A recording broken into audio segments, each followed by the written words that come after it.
del 1 al 10. Repito la cita otra vez.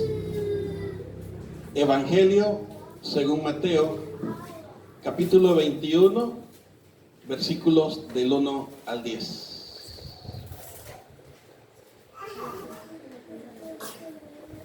Dice así la Biblia, Mateo capítulo 21, versículos del 1 al 10. Dice así esta porción bíblica. Cuando se acercaron a Jerusalén y vinieron a Betfagé, al monte de los olivos, Jesús envió 2 discípulos, diciéndoles, vayan a la aldea que está enfrente de ustedes, y luego hallarán una asna atada y un pollino con ella. Desátenla y tráiganme. Y si alguien les dice algo, digan, el Señor los necesita y luego los enviará. Todo esto aconteció para que se cumpliese lo dicho por el profeta cuando dijo, decid a la hija de Sión, he aquí, tu rey viene a ti, manso y sentado sobre una asna, sobre un pollino, hijo de animal de carga. Y los discípulos fueron e hicieron como Jesús les mandó, y trajeron el asna y el pollino, y pusieron sobre ellos sus mantos, y él se sentó encima. Y la multitud, que era muy numerosa, tendía sus mantos en el camino, y otros cortaban ramas de los árboles y las tendían en el camino. Y la gente que iba delante y la que iba detrás clamaba diciendo, Hosana al Hijo de David. Bendito el que viene en el nombre del Señor, Hosana en las alturas. Cuando entró él en Jerusalén, toda la ciudad se conmovió diciendo, ¿quién es este? El relato de ese desfile triunfal del Señor Jesús entrando a Jerusalén, la capital de Israel,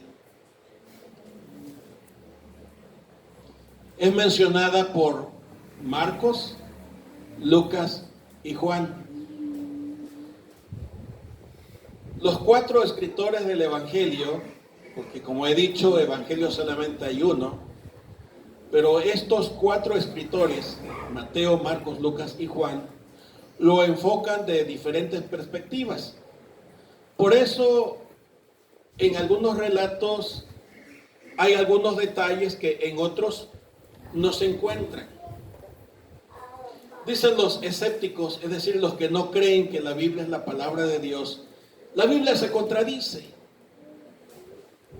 O la Biblia dice una cosa por un lado y por otro lado dice otra cosa. Pero estas expresiones no son más que la manifestación de la incredulidad y de la dureza del corazón.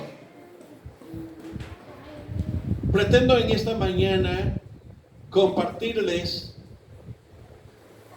este suceso histórico,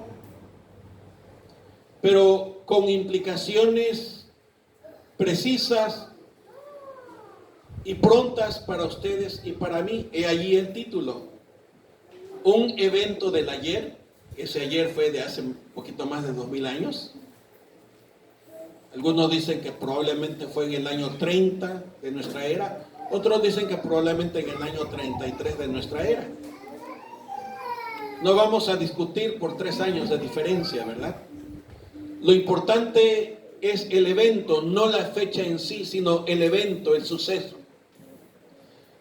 Y a este evento se le conoce en el mundo religioso como Domingo de Palmas, como Domingo de Ramos. Y en estos días, específicamente hoy, durante la semana y luego el viernes y luego el próximo domingo, el fervor religioso llena los corazones. No dudo que haya fe. No dudo que en muchos corazones haya esperanza.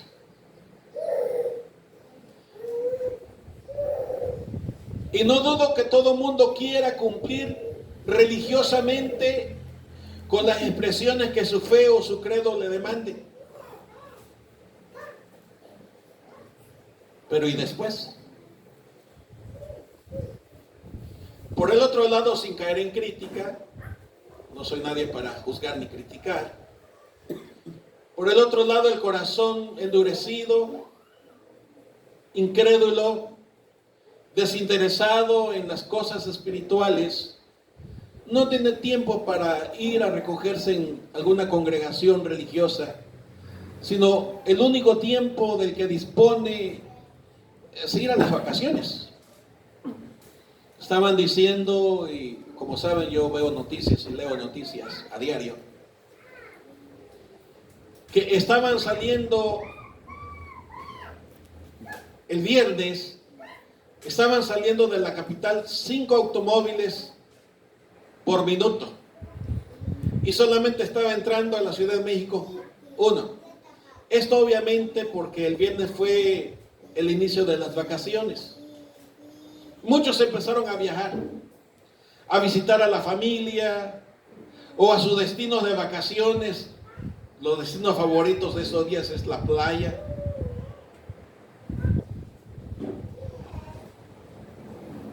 O simplemente para distraerse y relajarse después de trabajar arduamente. Escuché que algunos paseantes, algunos vacacionistas dijeron eso: vamos a relajarnos, vamos a recargar baterías para venir con ganas y seguir el trabajo y la vida cotidiana.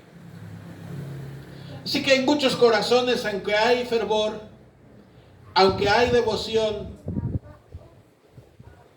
pero no hay un encuentro con Dios.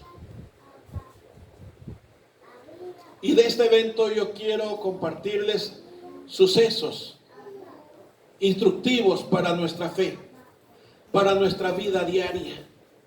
Y juntos, por unos minutos más, agradeciendo su fina atención de los que están aquí y los que están detrás de sus pantallas, quiero compartirles 3 pensamientos expresados en las siguientes primeras palabras: improvisación o planificación. Y usted me dirá: pastor, ¿y eso qué tiene que ver con la entrada triunfal de Jesús? Bueno, es que la narrativa de los evangelios, de los escritores, mejor dicho, porque evangelio solo es uno, dice que cuando se acercaron a Jerusalén y en los suburbios, en las aldeas que rodeaban a Jerusalén, cuando llegaron a la casa del buen comer, Betfagé, significa la casa del buen comer. Es interesante que en ese lugar Jesús se detuvo y Jesús envió a 2 de sus discípulos y le dijo: vayan a la aldea que está enfrente, porque había muchas. Aparte de Betfagé estaba Betania, que significa la casa del pobre o la casa del descanso o casa del reposo.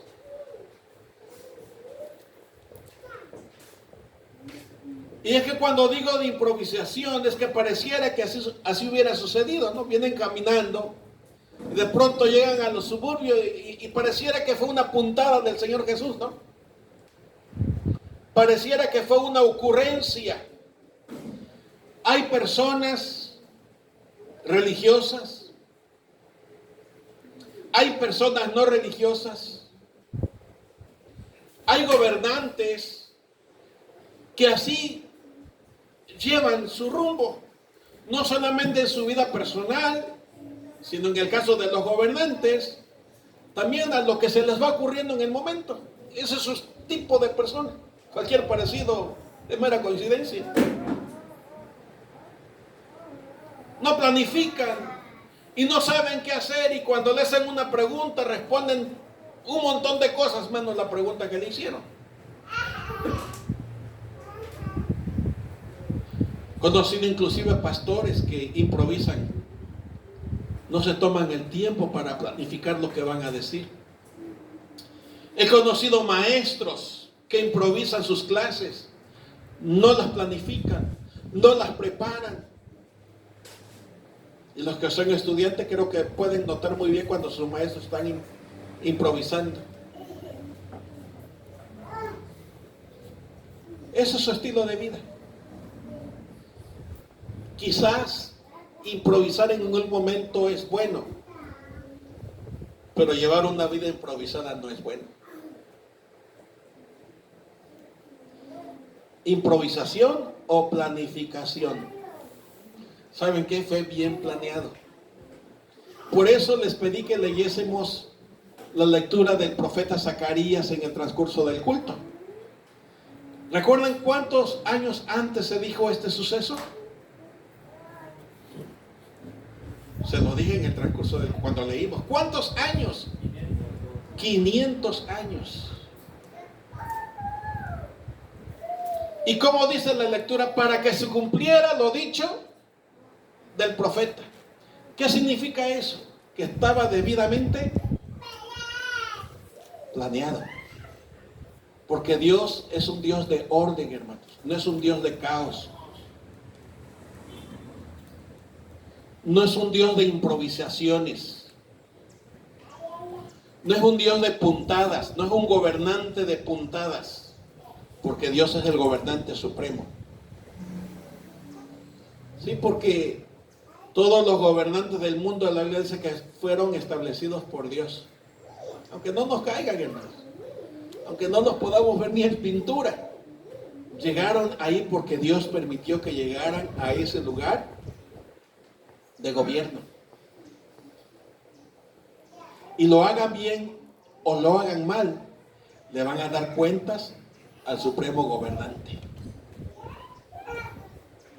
Muchos de nosotros nos encanta juzgar y criticar, pero pues como ellos ni saben que existimos, ni por enterar. Pero saben, Dios sí les va a pedir cuenta. Porque ellos llegaron a ese puesto de autoridad porque Dios se los permitió. Y a Dios le tendrán que rendir cuentas tarde o temprano.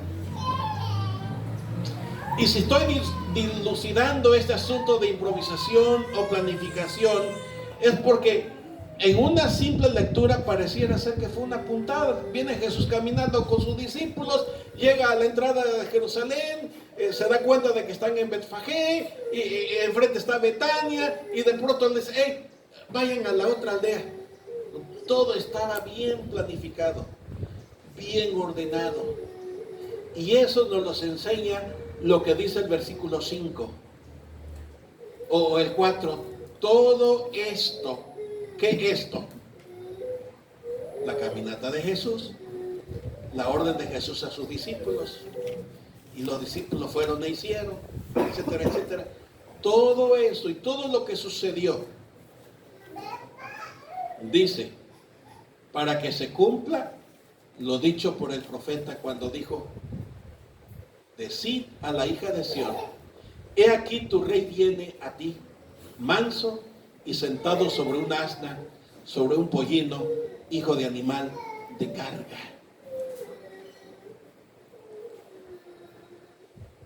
Ahora, no quiero alegorizar el texto, pero dije, me llama la atención de que él lo dijo desde el punto de la casa del buen comer.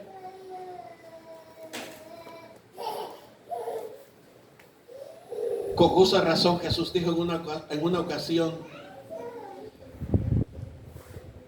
que él trabajaba en tanto que duraba el día, porque viene la noche y nadie puede trabajar. No lo dijo con el espacio de las 12 horas que tiene un día solar o la luz de un día. Lo dijo con la expresión de su plan de salvación. Jesús sabía a qué había venido a esta tierra. Jesús sabía por qué había nacido en esta tierra. Y Jesús sabía por qué tuvo que caminar por su tierra. Y Jesús sabía que lo iban a rechazar. Y Jesús sabía que lo iban a vitorear. Y Jesús sabía que lo iban a aclamar como rey, pero que también lo iban a crucificar. La Biblia dice que Jesús fue crucificado desde antes de la fundación del mundo. Estoy hablando de planificación. ¿O fue improvisado? ¿Ustedes qué piensan? Cuando tomamos decisiones improvisadas, no siempre vamos a prosperar. Cuando vivimos vidas desordenadas, porque ese es el resultado de la improvisación, el desorden, el caos, la confusión, se lo compartí hace un rato en el transcurso del culto, nada puede salir bien. Y la Biblia nos enseña en estos cuantos versos lo necesario de vivir ordenadamente, lo necesario de hacer planes, de hacer proyectos y ponerlos delante de la presencia de nuestro Dios para que Él los bendiga, para que Él los haga prosperar. Y una vez sucedido así, seamos agradecidos, hermanos. A las cosas feas y malas, sepamos verles el lado agradable, el lado positivo. Como dice el refrán popular, el lado amable. A mi nietecito, viniendo al culto, lo mordió un perro. ¿Qué hubiera hecho usted?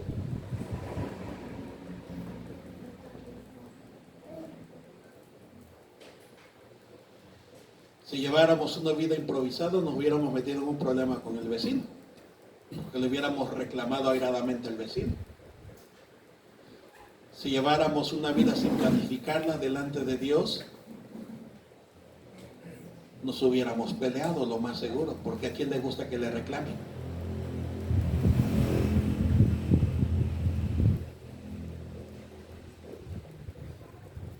Aprendamos de nuestro Dios de orden,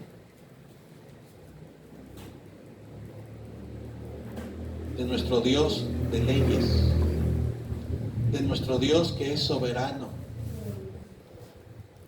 y sepamos vivir bajo su soberanía. Y para aprender a vivir bajo su soberanía, mis amados, tenemos que aprender a oír su voz, justamente como lo hicieron los dos discípulos.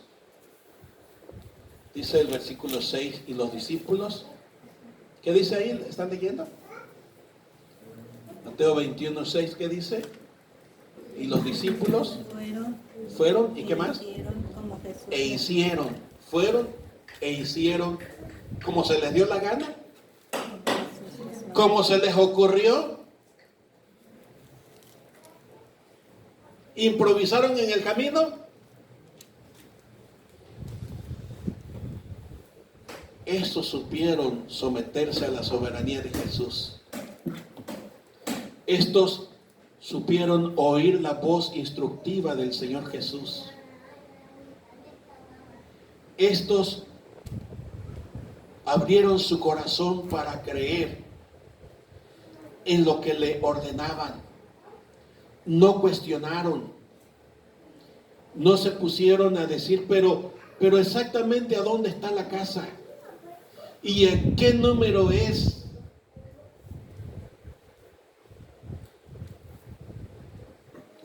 Estaba comentando con unos vecinos allá en Los Carriles, porque se quiere poner el bajante para la luz. Y se fue a preguntar a la luz allá en las oficinas, y le dijeron que tenía que cumplir con esto y con esto y con esto y con esto y con esto. Y entonces empecé a indagar con los vecinos, y me dice uno de los vecinos, vecino, dice, nosotros queremos hacer bien las cosas, pero miren a qué nos están obligando. O sea, nosotros nos colgamos.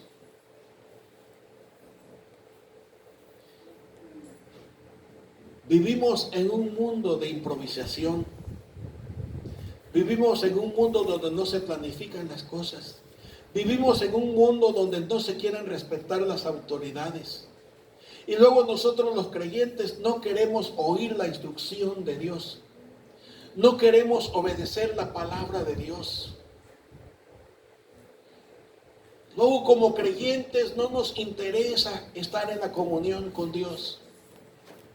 Y empezamos a cuestionarlo a Dios y a preguntar, ¿será que Dios me escucha? No, a mí Dios ya no me oye. Estaba platicando con el hermano Marcos y me dijo que alguien le dijo, no hombre, a mí Dios ya ni se acuerda de mí. Dios nos conoce por nombre, dice la Biblia. Y Dios conoce la palabra que ni hemos hablado ni hemos dicho. Apenas está en la mente y Dios ya la conoce. Así dijo Jesús, no me lo estoy inventando. Estoy citando Marcos capítulo 2. Cuando Jesús sanó un paralítico, por ahí estaban unos críticos. Yo no diría críticos, criticones. Porque ser crítico es una cosa y ser criticón es otra cosa, ¿no? Unos criticones. Y cuando oyeron que Jesús le dijo, tus pecados te son perdonados, pensaron, ¿y este quién se ha creído?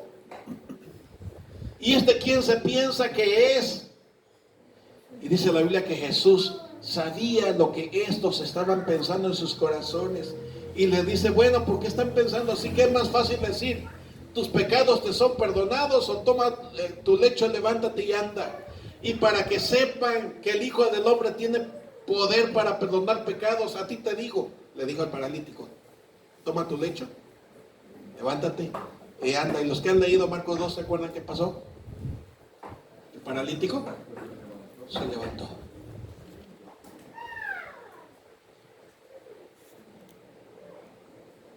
A veces en este camino de improvisación y no querer someternos a la soberanía de Jesús, nos hace caer en esas situaciones de terquedad, de necedad, de insolencia, de irreverencia.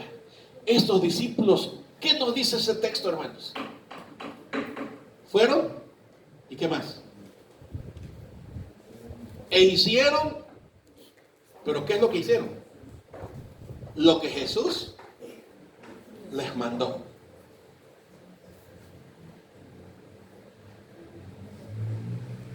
Siguieron las instrucciones del Señor Jesús al pie de la letra.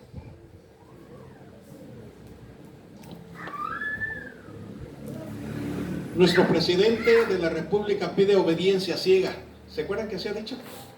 Y que ha dicho que a él no le interesa la capacitación, sino la fidelidad, 90% y 10% de capacidad. No estoy juzgando y criticando ese asunto de él, ¿no? Su manera de gobernar nuestro país. Si un hombre como nuestro presidente pide fe ciega, obediencia total y absoluta, pues ¿qué acaso Dios es menos? ¿Acaso Dios es menos? ¿No Dios está por encima de nuestro presidente? ¿No Dios está por encima del señor Putin?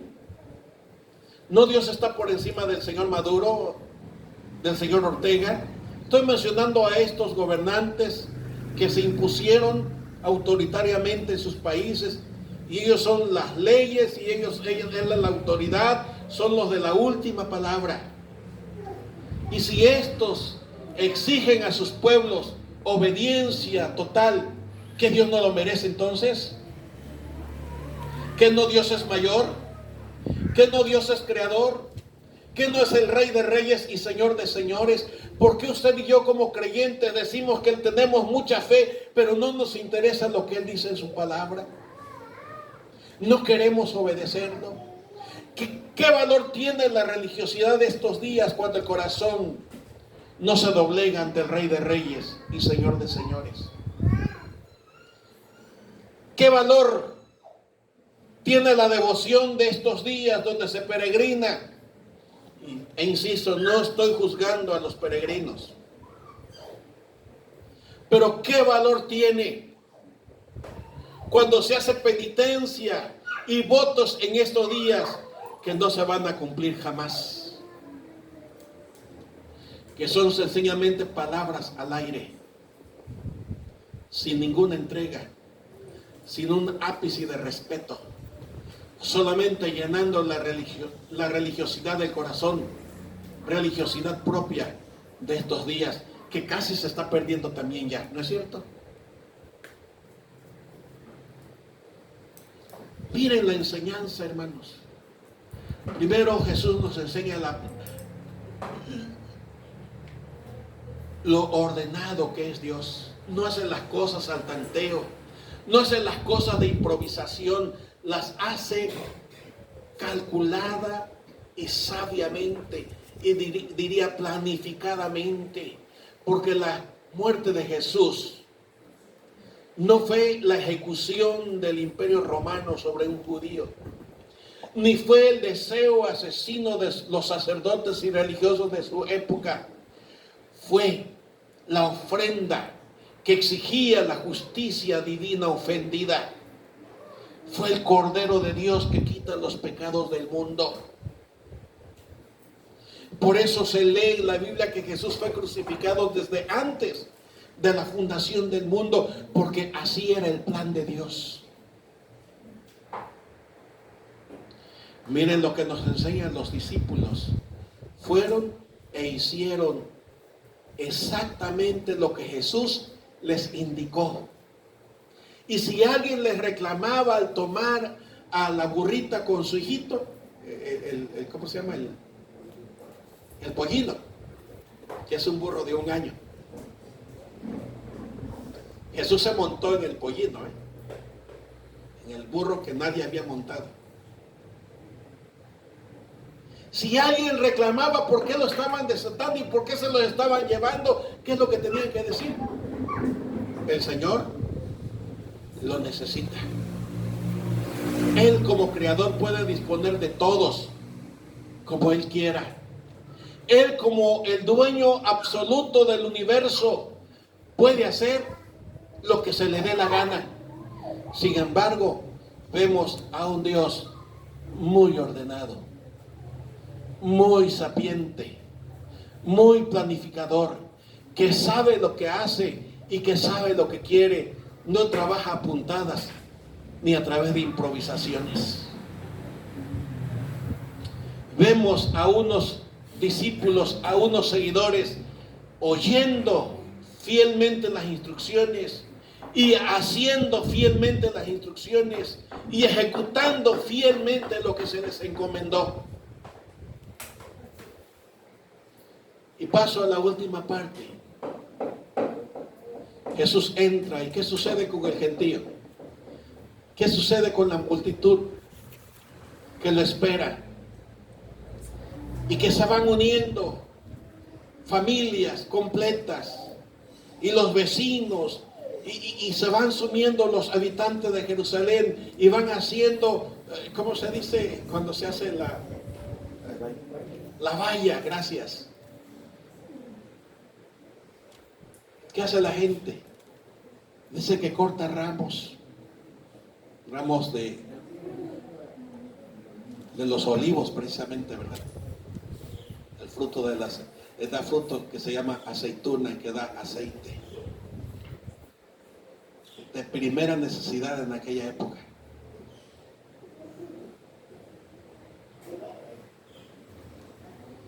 Y se quitan sus mantos y lo van extendiendo a su paso.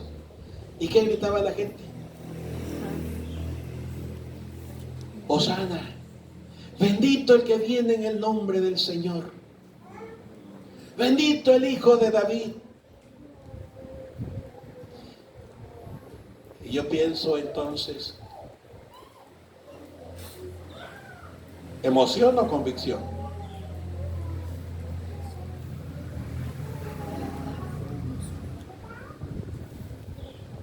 ¿Emoción o convicción? ¿De veras creían que era el Hijo de David?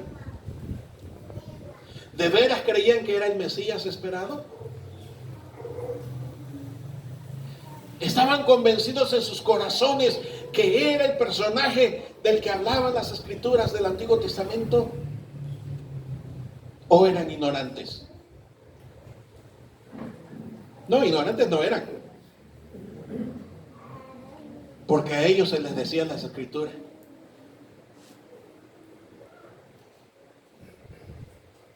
Permítanme expresarme de esta manera muy coloquial. Ellos, en lugar de mamar leche materna, mamaban la ley. No sé si me explico. Mamaban la religión mosaica.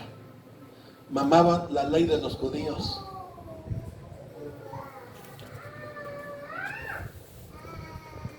Los religiosos de élite en su época no se ponían un listillo en la frente, una diadema, se ponían una latota. No se ponían unos brazaletes, se ponían unas fajas. Así eran de exagerados en su religión. No se lavaban una vez las manos. ¿Cuántas veces se lavaban las manos? Sí, los que han leído la vida de los fariseos, que eran los religiosos de la época de Jesús. Y esos que hablé de que se ponían una, y me estoy refiriendo a los jefes de la religión de esa época.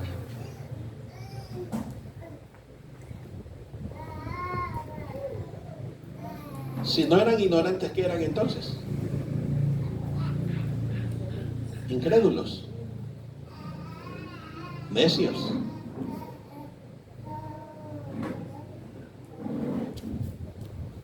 Pero emoción, había mucha.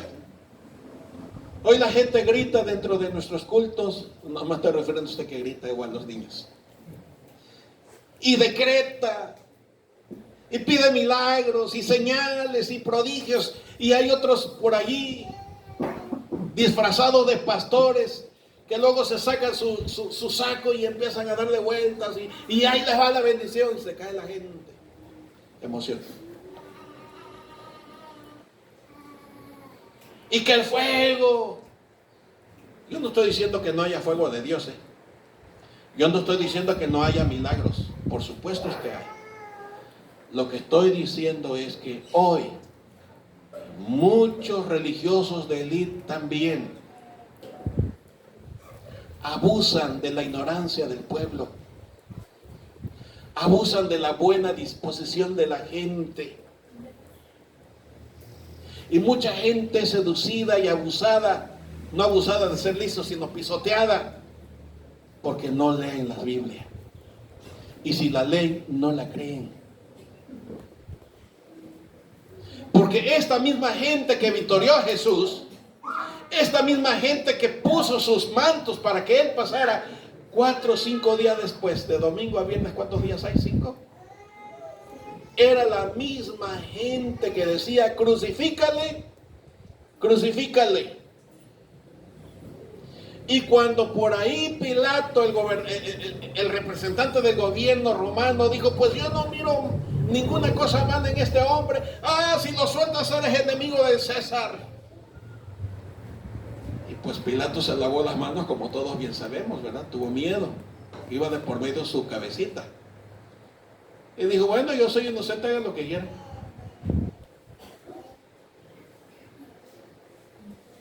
Esta misma multitud que le alababa y que le gritaba Hosana, que más o menos quiere decir sálvanos.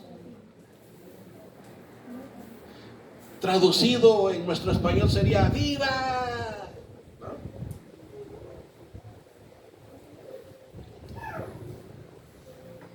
Era la misma gente que gritaba insultos, burlas,